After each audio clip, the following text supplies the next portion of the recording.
آپ کے اوپر جہاد فرض ہو چکا ہے. اب صرف زبانی جمع خرچ سے ہم اللہ کے سامنے اب کوئی جواب دینے کے قابل نہیں ہیں. اب صرف زبانی مذمتوں سے ہم اپنے ذمہ داری سے عہدہ برا نہیں ہو سکتے. تمام مسلمان حکومتوں پر درجہ بدرجہ یہ جہاد فرض ہے.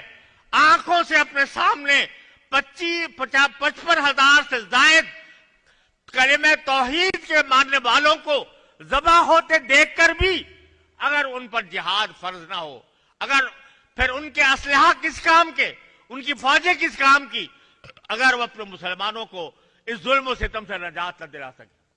پہلے ہی شرمندگی کا اظہار کر چکا ہوں کہ اب تک ہمارا جو کچھ جمع خرچ ہے کچھ مالی مدد کی حد تک ہے، کچھ زبانی مدد کی حد تک ہے، اور ہم نے اپنی حکومتوں سے کھل کر یہ مطالبہ اب تک نہیں کیا.